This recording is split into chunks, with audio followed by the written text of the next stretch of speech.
Hello students, এতক্ষণ আমরা দেখলাম কিভাবে করে আংশিক ভগ্নাংশগুলো সলভ করতে হয়। যদি তোমাদের সৃজনশীল পরীক্ষায় দেয় তাহলে তোমরা এভাবে করেই সলভ করবে। কিন্তু যখন তোমাকে এই ধরনের প্রশ্নগুলো এমসিকিউতে দিবে, যেমন এটা দেখো ঢাকা বোর্ড 2024, আমি এখানে কিছু প্রশ্ন নিলাম যেগুলো তোমাদের এমসিকিউতে প্রায় সময়ই দেয়। তখন তোমরা যদি এত বড় করে যদি ম্যাথগুলো করতে যাও তোমার অনেকক্ষণ সময় লাগবে। আজকে আমরা শিখবো কিভাবে করে কম সময়ে এই ম্যাথগুলো সলভ করা যায়। তো চলো আমরা দেখি। 2y plus 1 divided by y into y minus 1 is equal to a by y plus b divided by y minus 1 হলে a এর মান কত তা আমাদের নির্ণয় করতে হবে। তো চলো এটা আমরা দেখি কিভাবে করে করব। যার মান নির্ণয় করতে বলবে তার হরকে তোমরা 0 ধরবে। তাহলে এখানে a এর মান নির্ণয় করতে বললো, তো a এর হর হচ্ছে কত? y। y কে আমরা কি ধরবো? 0। তো y যদি 0 হয়, y যদি 0 হয় তাহলে এখানে কি করব দেখো, এই বাম পক্ষটাতে আমরা কাজ করব। কি কাজ? 2 ইন্টু 0 প্লাস 1, আর এখানে যার জন্য 0, তুমি এখানে কার জন্য 0 পেয়েছো? y এর জন্য, সেখানে ওই মানটা বসানো যাবে না। কেন? তুমি যদি এখানে 0 বসিয়ে দাও, 0 ইন্টু 0 মাইনাস 1, তাহলে 0 ইন্টু এনিথিং মানে তো নিচে তোমার হর 0 চলে আসবে। হর 0 আনা যাবে না, ঠিক আছে? কোনো অবস্থায় হর 0 আনা যাবে না, তাই যার জন্য 0 সেখানে তুমি 0 বসাতে পারবে না, ঠিক আছে? ওয়াই এর জন্য 0, তাই তুমি এখানে ওয়াই এর জায়গায় 0 বসাতে পারবে না। এখন তোমার মানটা কত আসে দেখো, 2 ইন্টু 0 0 প্লাস 1, তার মানে কত? 1 divide by minus 1, that means answer হচ্ছে -1। যদি এখানে বলতো বি এর মান কত, তাহলে কি করতাম?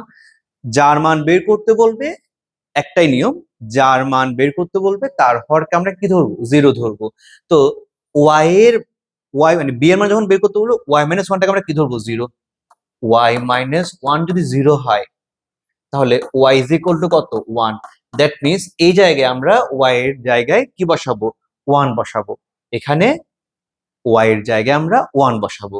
দেখো 2 ইন্টু 1 প্লাস 1, এখানে মান বসানো যাবে না, যার জন্য 0 সেটা যদি আমরা বসাই দিই অসংজ্ঞায়িত চলে আসবে। তো এখানে বসাবো ওয়াই হচ্ছে কত? 1। 2 একে 2 যোগ 1, 3 ডিভাইড বাই 1 অর্থাৎ 3।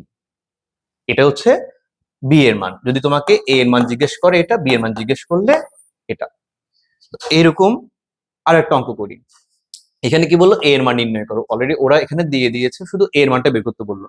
তো যার মান বের করতে হবে তাকে আমরা কি ধরবো? 0। That means 3 minus x is equal to 0। এখান থেকে লিখতে পারি এক্স ইজ ইকুয়াল টু কত? 3। তাহলে এখানে আমরা কি বসাবো? এক্স এর জায়গায় 3 বসাবো। কোথায় মান বসাবো না? এই জায়গায়, যার জন্য 0 সেখানে মান বসাবো না। তাহলে এখানে কত হয়?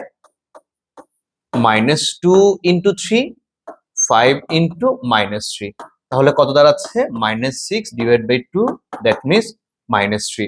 দ্যাট মিনস এর মান হচ্ছে কত? -3। আচ্ছা, এখানে আমরা এর মান ছিল কত? -1। এইভাবে করে আমরা খুব সহজে ম্যাথগুলো করতে পারবো।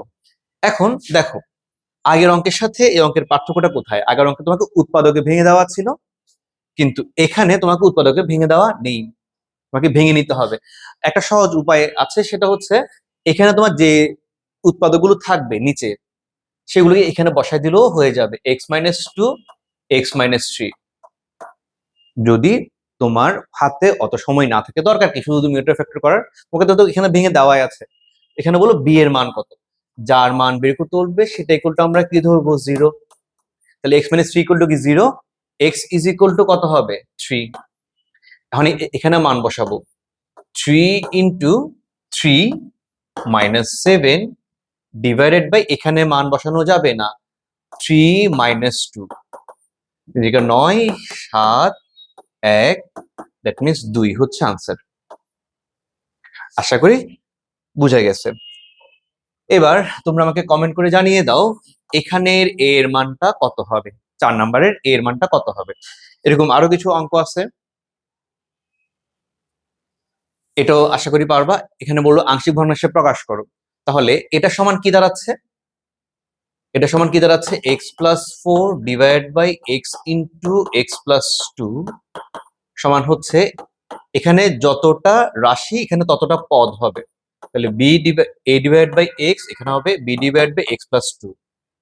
ওকে, তাহলে এখানে যদি আমরা এক্স ইজ ইকুয়াল টু 0 ধরি, এখানে যদি মানটা বসাই কি দাঁড়াচ্ছে আমাদের 0 প্লাস 4 ডিভাইড বাই, এখানে মান বসানো যাবে না, যার জন্য 0 সেটা বসানো যাবে না, 0 প্লাস 2 দ্যাট মিনস 2। তাহলে এটা হবে 2 ডিভাইড বাই এক্স, কোথায় আছে দেখো, ও এখানে দুইটা চলে আসছে, তাহলে আরো আরো করতে হবে, বি এরটাও করতে হবে। X plus 2 is equal to 0, এখান থেকে দাঁড়াচ্ছে এক্স ইজ ইকুয়াল টু -2। এই মানটা আমরা এখানে বসাবো -2 প্লাস 4 ডিভাইড বাই, এখানে 1 বসানো যাবে না, এখানে হবে কত -2, তাহলে 2 ডিভাইড বাই -2 অর্থাৎ -1, বি এর মান হচ্ছে -1 ডিভাইড বাই এক্স প্লাস 2। তাহলে আনসার হচ্ছে ঘ নাম্বারটা। এরপরে এটাও তোমরা পারবে। এছাড়াও আরো কিছু অঙ্ক এখানে আছে, দেখো স্কোয়ার দেওয়া আছে। আচ্ছা, 1 নাম্বারটা পরে, আগে 2 নাম্বারটা দেখো। এখানে স্কোয়ার দেওয়া আছে, এক্ষেত্রে আমরা কি করব, এটাকে আমরা ভাঙবো।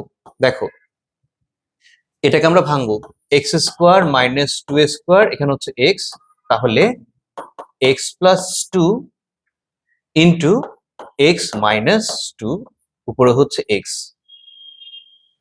এবার তুমি এখানে দেখো এক্স প্লাস টু কোথায় আছে, দেন কাজ করতে হবে ওইভাবে করে, A divide by x plus 2 plus B divide by X minus 2, এভাবে করে তোমার মানগুলো বের করতে হবে।